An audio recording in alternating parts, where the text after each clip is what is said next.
has a statue made of it, but there's nothing said of being in the temple. The son of perdition himself sits in the temple, but there's no reference to him having an image of himself. So we don't have any of the elements put together the way the dispensationalists have them. And when you get to Daniel 9, there's no reference to an antichrist at all.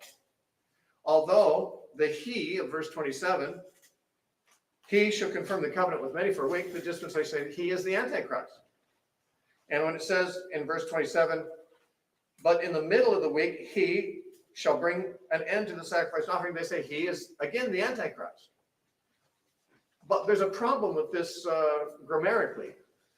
Whenever you read the word he, which is a pronoun, it needs to have an antecedent.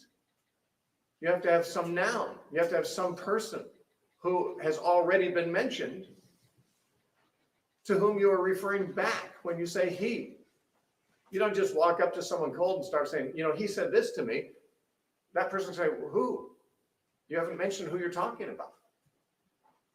Some people do talk that way, actually. But it's not helpful. When there's a he, there must be an antecedent to the he.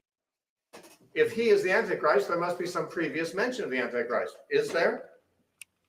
I find none. Where do the dispensationalists find the antecedent to he as the Antichrist?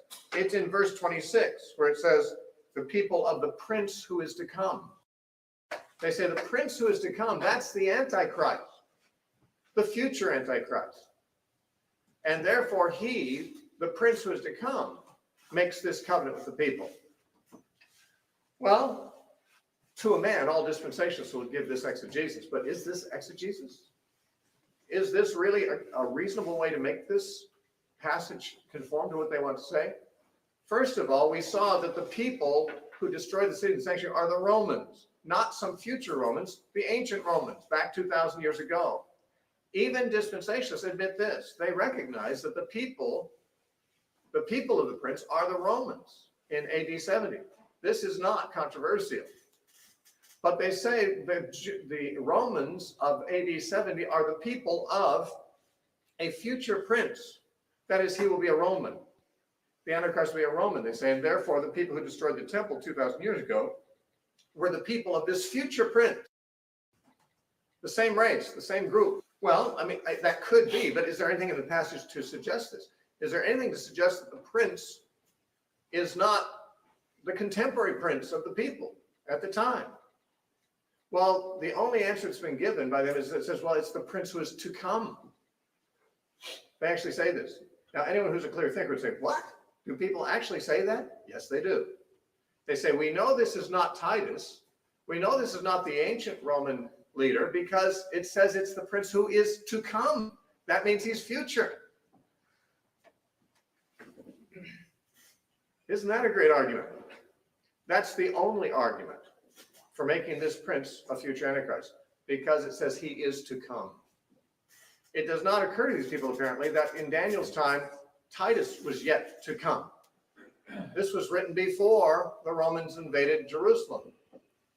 And therefore, both the people and the prince were yet to come from the standpoint of the prophecy. To say that something is to come doesn't mean that thousands of years later you can say it's still future. Jesus was to come, and he came. Now we recognize he came, although prophets before him said he was to come. So to say that the prince is to come obviously just means from Daniel's point of view, it's a future occurrence. And therefore there is really nothing there. And by the way, even if the prince was the Antichrist, which is, there's absolutely no reason to believe this, even if the prince were identified with the future Antichrist, it doesn't mean he would be the he. Because the prince who is to come is not a significant part of the previous sentence. The prince who is to come, he's not even the actor in the sentence. It's his people it's the people who destroyed the city, the sanctuary of the prince who is to come. That's just a prepositional phrase. The prince who is to come doesn't function in the sentence any more importantly than the object of a preposition. He's not the subject.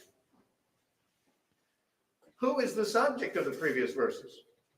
Well, you'll notice the shining star.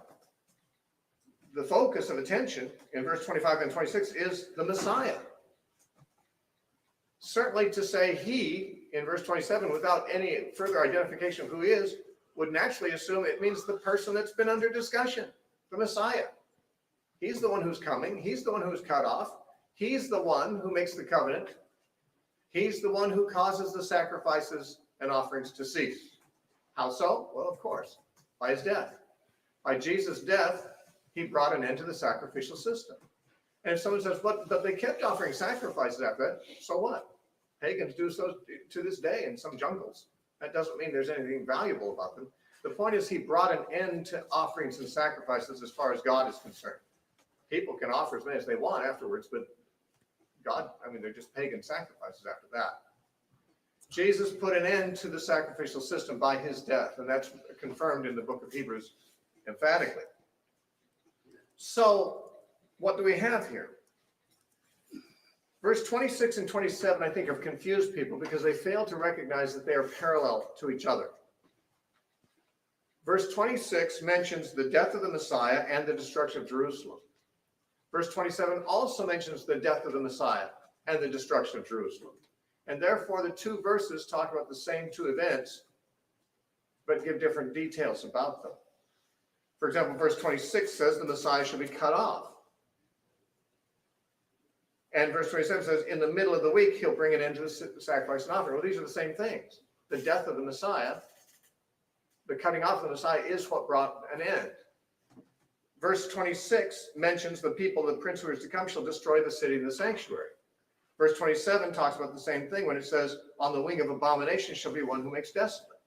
That is, the abomination of desolation is the Romans coming to destroy the city and the sanctuary. The same 2 points are made in both verses. They're kind of parallel to each other. How do I know the abomination of desolation is the Romans coming? Well, Jesus, or we should say Matthew and Luke tell us that.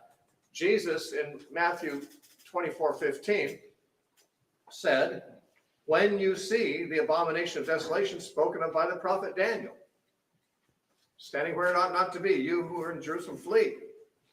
But Luke, recording the very same statement, paraphrases it. In Luke 21, it's the very same statement. Matthew 24:15 is when you see the abomination of desolation. Luke 21:20, Luke paraphrases it and says, when you see Jerusalem surrounded by armies, then know that its desolation is near. And if you read the verses before and after this, you'll see it's exactly the same verse that both Matthew and Mark record as the abomination of desolation. Luke has clarified what is meant by that. It is Jerusalem surrounded by armies, which his disciples, some of them, would live to see. When you see Jerusalem surrounded by armies, know that its desolation is near. You need to flee then. So Jesus identifies the abomination of desolation spoken by Daniel the prophet as the armies coming against Jerusalem in the first century. That means that the 70 weeks of Daniel do not take us any further off into the future than the destruction of Jerusalem. And not surprisingly, that's what the prophecy said at the beginning. 70 weeks are determined upon your people and upon the holy city. So 490 years are the period of time from Daniel's time until the end of the Jewish order and the holy city. To expect anything beyond 70 AD is to disagree with the prophecy. Now, but like I said, dispensationalists say, but the 70th week is still future. There's this gap. The 69th week ended, but then the 70th week didn't come immediately, but it was postponed. Well, as I showed you, there's nothing in the prophecy to suggest such a gap. To say, well, it has to be future because the 6 things in verse 24 haven't happened, that's wrong. They have happened. Well, to say, but the Antichrist hasn't come yet, that's okay. He's not mentioned in the passage. There's no Antichrist in the whole prophecy. So it's so much simpler than that. It means that the 70th week does the same thing all the other weeks did, followed the previous one. The angel said 77s or 490 years is the period of time we're going to discuss. But the dispensationalists say, but there's this 2,000-year gap in here, so it's not really 490 years. It's more like 2,490 years a period 5 times as long as the angel said.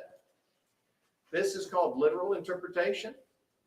There's no literal reference to an antichrist, but he's all over the place in this passage for dispensations. No literal interpretation could render it that way. Certainly to render 490 years to be more than 2,500 years, actually, that's not literal interpretation either.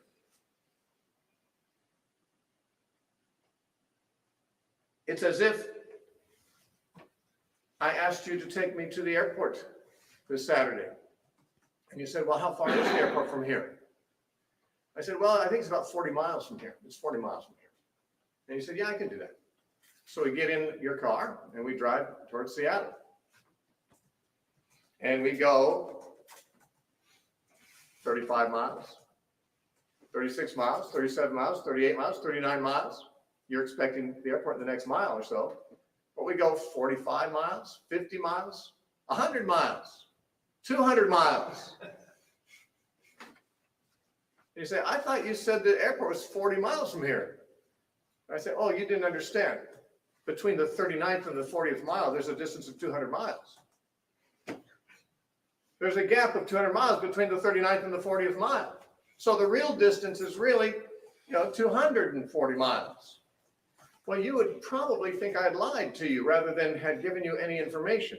If the angel is really trying to give information, then he shouldn't mislead. The angel said there's a whole period of time. The whole period of time is 490 years. That's the whole period of time. So is Daniel 9:27, is the he Messiah? Yes, even my friend Danny here confirmed that, not knowing the prophecy. I asked him, who's the he? He said, well, the referent is the Messiah, not the prince. When it says the people of the prince, that's not the subject. It's the Messiah. And it was the verse before that and the verse before that. So is the he in Daniel 9:27, is it the antichrist? Well,